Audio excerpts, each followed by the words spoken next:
All right, welcome back to iHeart Crypto. So, let's discuss what we got going on this Juneteenth of a Monday. Let's just dive into the charts and see what we got as far as price action and all that other good stuff, levels to watch, and what have you. All right, so right now on the weekly, our line in the sand to get back above is 28,660. 28,654. All right, which is basically just below your summer lows right here. Okay, that's your line in the sand.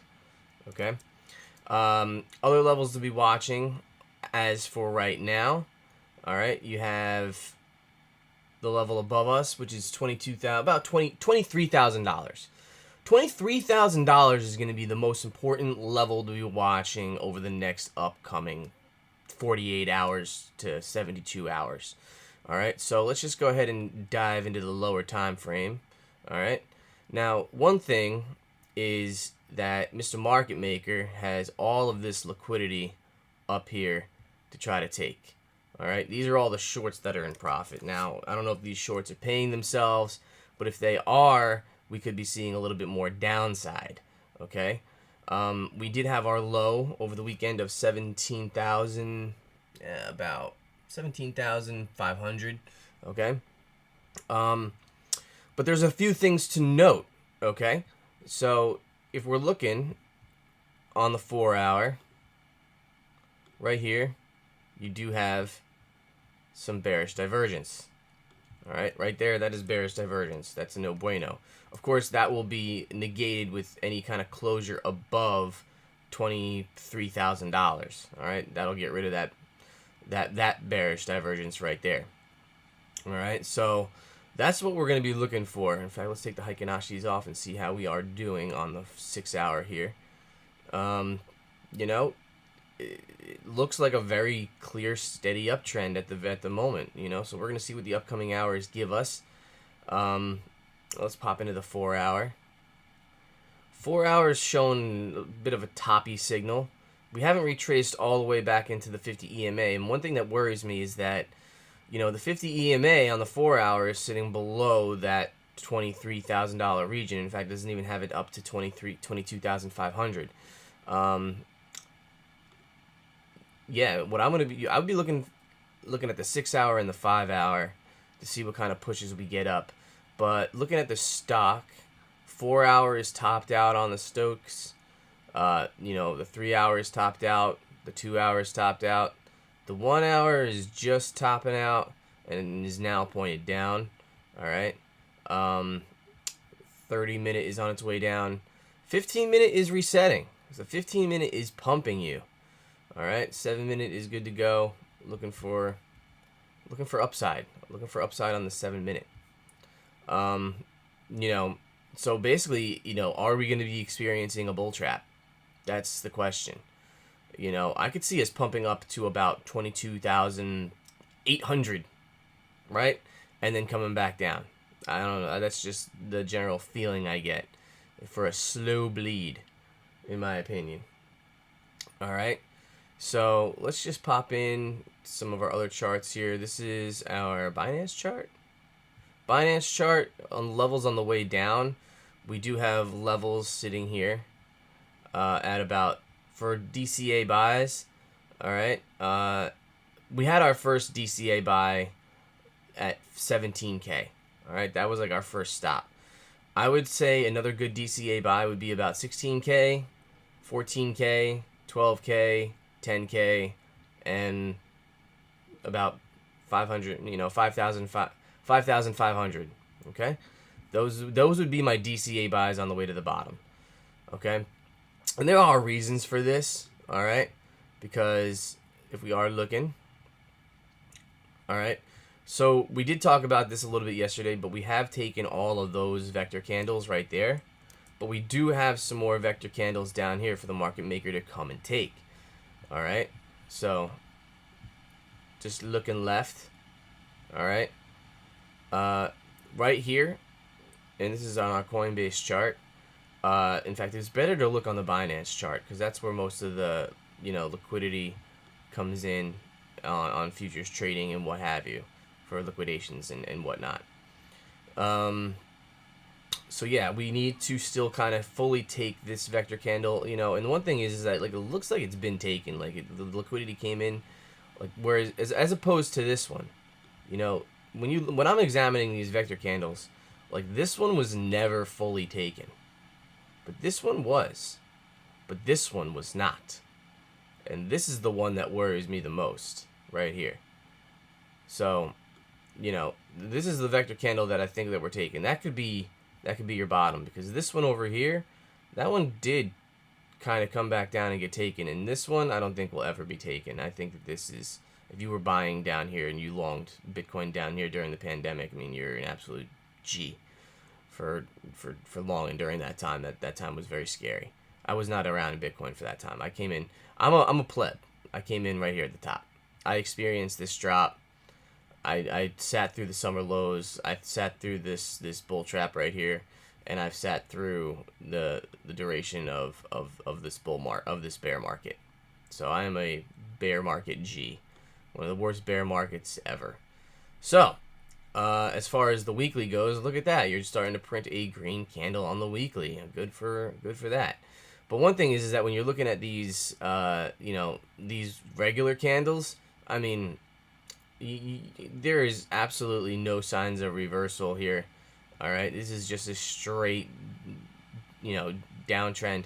That's why I always like to look at the Heikin Ashis. The Heikin Ashis will absolutely show you the downtrend. I do anticipate it slowing down. All right,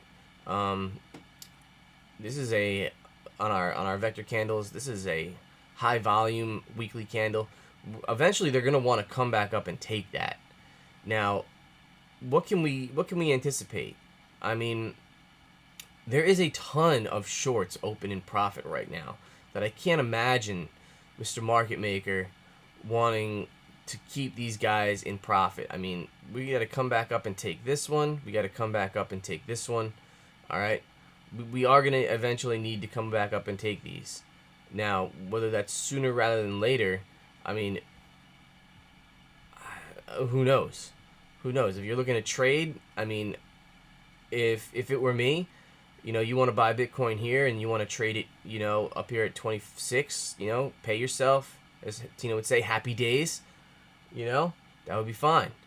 But, you know, I would definitely be looking to close out any long positions right there around $34,000. And that shows a little bit of confluence here, all right, where... let's see if I can show it on this. Yeah. So, I mean, just look at our little parallelogram that you can see here. All right. Everybody played this line right here. This was the line in the sand that the bears, you know, were all looking for. All right. Where you had the one touch, all these touches from the summer lows, your drops down from the fall, or I'm sorry, the winter. All right, and then that line broke, and all the shorts have been in profit, you know, since that line. All the late shorters, the smart shorters shorted at 48K. All right, but if you were waiting for that line to break, you have been in profit ever since May. All right, ever since the beginning of spring, in essence. Now, what could the market makers be looking to do here? The market makers, you know, are going to need to see this vector candle was kind of taken back already during that pump over that weekend. What weekend was that? Memorial Day, was it? I don't recall. But yeah, we got some of the shorts to close themselves there. All right, but you know, it's likely that we get a retrace. I mean, oftentimes half of these vector candles do get taken. All right, and then you also have your 200-week EMA here that historically Bitcoin does not sit below for too long. So what can we see happening? I mean, I can see a bull trap kind of coming up, taking that. The thing about the bull trap coming back up here, for me, in essence, is that we have this downtrend right here, where we have one touch here, you know, the top touch, and then we have this touch over here. You know, another touch of this line. I don't think we have enough room to really be coming up to take any kind of candles for liquidity. So I don't think that we're actually going to be coming up that far. You know, I think maybe on the weekly we get a retrace back up to about 23K during the week. Maybe it's a slow week, you know. The market's just absorbing all the information that the Fed has given them, you know, and when we are going to be anticipating CPI numbers for the next month. In fact, that would be the next indicator of more downside. So let's just take a look. When do the next CPI numbers come out? When do the next CPI numbers come out? All right, so June 22 CPI data is scheduled to release on July 13th. I wonder if that's it's a Friday the 13th. Is it July 13th? July 13th is a Wednesday. All right, so July 13th. Let's mark that on one of our charts. Usually on the Coinbase chart. So let's go to the daily. July 13th is right here. Let's mark that down. July 13th. Or you know what? We'll do a call out. So yeah, that's what we're going to be looking for. You know, in essence, to see where Bitcoin's direction is going to be going next. I think everything kind of depends on that day and those numbers, because that's going to be telling us the direction of our economy and all that other fancy good stuff here. So tweet, look at all these cool little things, you know. I think we got to do a call out. So July 13th, we got CPI. All right, CPI inflation numbers. All right, that's the next thing we're going to be looking for.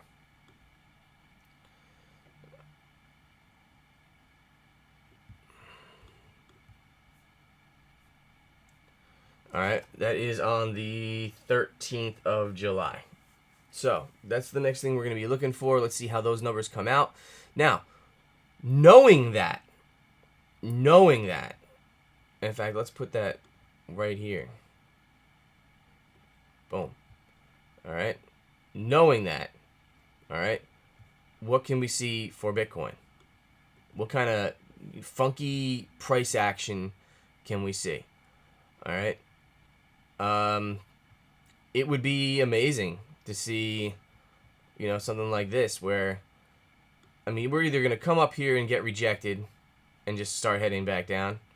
You know, that is a very big possibility, you know, or, you know, we have a massive bull trap and then we'll retrace and then the numbers come out and everything goes to hell.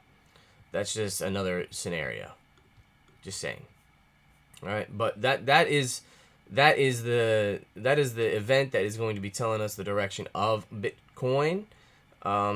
And I wonder, it looks like Bitcoin's kind of, you know, doing some funny dancing here. Let's see what's going on in the shorter time frames. Let's see. So let's go over here. Let's go to the hourly. All right.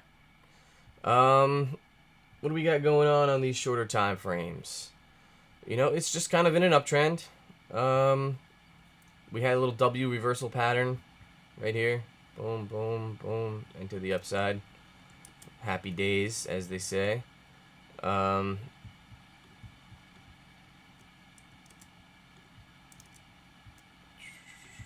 right. What do we got? We had it in a rising wedge last night. It broke down, but then bounced. See, it's looking bullish. It's looking like it wants to trap the shorts. So if you're shorting, be careful. I don't think Bitcoin is in the mood for shorts at the current time. I think that the shorts have been getting paid and you know, but you know, I would be looking for closures below anywhere in the 18s for a further downside. All right. Yeah. I know I don't sound like the best technical analyst here. But you know, what are we in? We're basically just kind of in like a rising channel. You know, and these tend to break down. We're still still in kind of like a rising wedge. You know, the wedge is just getting bigger. So that's technically what we're in. Although, you know, the probabilities is that this breaks to the downside 68% of the time. Otherwise, it's, you know, to the moon, if you will. All right, so it looks like, let's take a look at the 15-minute. Let's draw it on the 15-minute. Get a little bit better touches.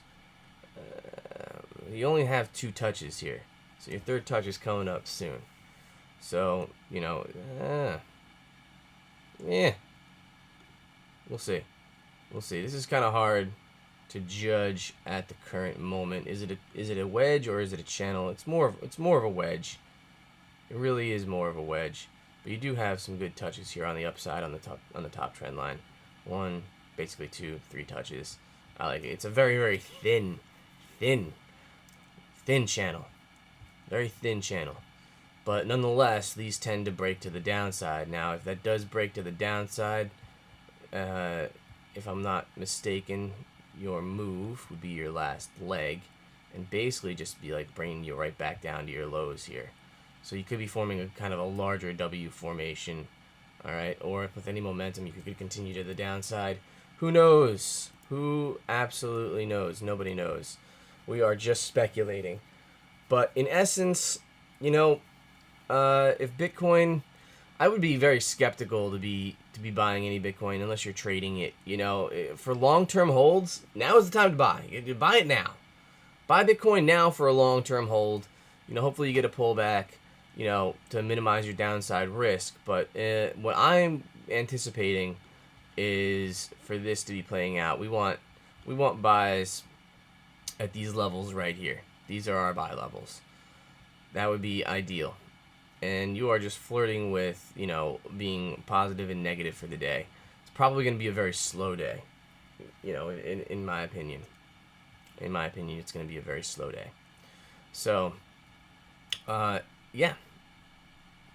So if you didn't get your buy over here at about 17K, you know, if it hits that 17 region, you know, a little below 18, buy a little Bitcoin. You don't know where this thing is going to go. I mean, eventually, you're eventually going to get a relief rally. The only thing that really, the relief rally would have to be parabolic, in my opinion, because I do think we have more downside. So it would be a very quick, you know, liquidation of all those shorts, you know, and yeah, it would have to be very, very quick, and then back down. Because you only have that much room on this trend line here. This trend line to me is everything. So I think once this trend line breaks, you know, you'll see it drag, you know, out a little bit and then kind of go up. But who really knows? But those are my general thoughts. So let's just take a look at, you know, what's going on over the overall market, and then we're gonna get out of here. I got my daughter's kindergarten graduation today. Ethereum's up 9%. Cardano is almost up 7.5%. Solana is almost up 12%.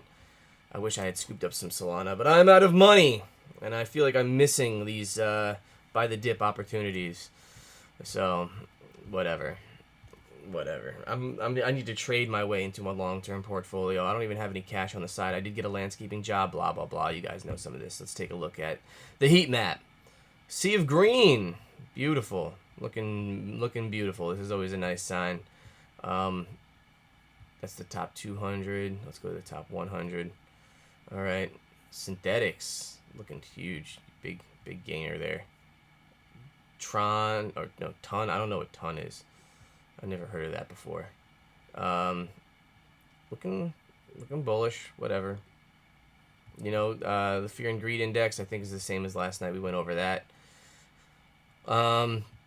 Yeah, that is basically it for the video. I mean, crypto Twitter is, you know, same as usual.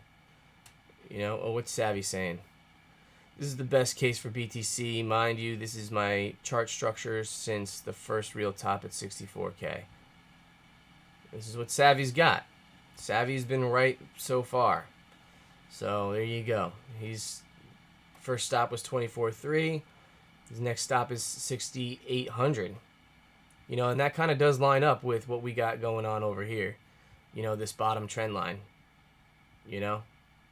maybe he sees a wick down there. I mean, his price is pretty low, but I got that bottom trend line drawn in. Maybe it hits that bottom trend line.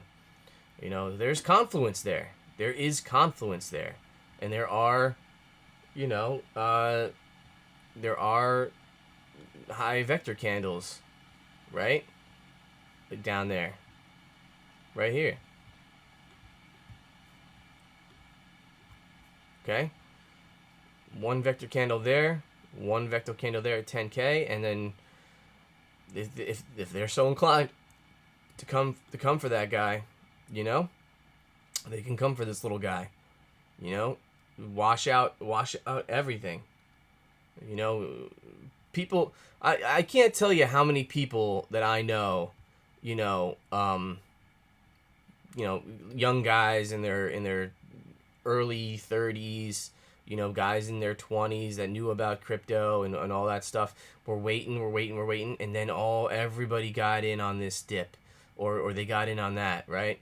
Or, you know, Bitcoin was back up, went from you know, 4K, you know, and it gained 100% in God knows how long. So, you know, it was March, you know, 9th or whatever was this dip, but this is the weekly, you know. So then you had, you know, a month, and all of a sudden it gained 100% in a month. You know, oh, let's FOMO in, you know, everybody FOMO's in, all the bros, and we're off, and all the bros are holding, you know, they're diamond handing, so they're probably going to be punished for diamond handing, you know, in economic times like these, and they're going to punish everybody, you know, and they'll panic sell, and, you know, and then have to buy back in at 10K again, and smart money will have accumulated a little bit extra Bitcoin. That's very possible. These are very, very possible things. But, you know, looking on the weekly here on Binance, you know, Bitcoin will head higher. And here's how you kind of know. I mean, look at this guy. Right there. I mean, that guy has never been claimed. This guy is the equivalent to, you know, that vector candle down there at about 5K, right? Down here, you know, and this one down here, essentially, you know. So, you know, they do come back for these. They do come back for these. That's what they do. They come back. So it's just, do they go down first and then come back? You know, how low can we go? Nobody knows. Nobody knows. But I mean, if it were me, I would try to I would look at this range. I mean, they just tend to keep coming back. You know, they keep coming back for all of these candles. The price always reverts back to the mean. So, you know, that's just something to be thinking about. Let's take a look at ETH. ETH. See, ETH is sitting at 1100 right now, and people have price targets down there at 7 and 2 and stuff like that. Is this a good ETH chart? Should we be taking this? Let's make sure our targets are good. I mean, we can get rid of some of these support lines here. You know, let's kind of redo this a little bit. Why is this marked off? Forget about it. You know what? I'll keep the ETH chart kind of the same, but yeah, we got a target here at about 716, and then another target there at about 409. All right, and those are because of vector candles, right here, vector candle. Take it. You know, ETH is even worse. You know, I mean, this is why it's probably being punished more than Bitcoin. You know, it's just got so much more open liquidity. Like that they're definitely coming back down for some of these. They are definitely coming back down for some of these. Was this vector candle ever taken? This vector candle was never taken for ETH. That's not taken. This one, they're coming for this guy. They are absolutely coming for this guy. Right there. Bottom target for ETH.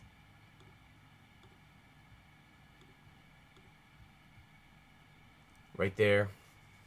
$226 ETH. That would be the bottom for ETH. I'm just saying. Of course, your dollar cost average, because no one knows where the bottom is. But $226 ETH. And bottom for Bitcoin. You know, if that's what's going down, you know, that I don't know if they're gonna come for. I definitely think they're coming for this guy. I think they're coming for this guy, for sure. 14K eventually, and they're coming for. If they come for ETH there, they're coming for Bitcoin there.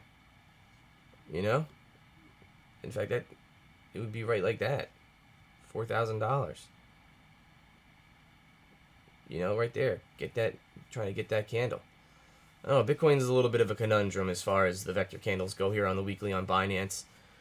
So we'll see what We'll see what's good. It is 9:47. All right, in the morning. It's always a pleasure doing these videos. I don't think I have anything else for you. All right, watch out for these bull traps. All right, there's not that much room to be trapping the bulls because of this downtrend here. Because you break that out, and I think that it kind of breaks market structure, and we do have to live within some of the rules of TA. I think you can't just be breaking people out and coming back into the structure and creating new structure. But then again, anything and all things are possible with Bitcoin. All right, so we're looking for those CPI numbers on the 13th of July. All right, and a lot can happen in between there. All right, a lot. You know, if you're looking over here on the daily, a lot can happen. There's a lot of daily candles that can be, formulated here. So it's very likely you see a little bit of sideways action and not a lot of crazy movement here, Sideways action. All right. CPI numbers. Boom. Back down. Something like that. All right. So that is your update. All right. Everybody have a great day. Stay safe. Don't panic sell your crypto. DCA. And don't use too much leverage and all that other good stuff. All right. Thank you for visiting my channel. If you do watch this, everybody have a great day. Peace out, Brussels sprouts.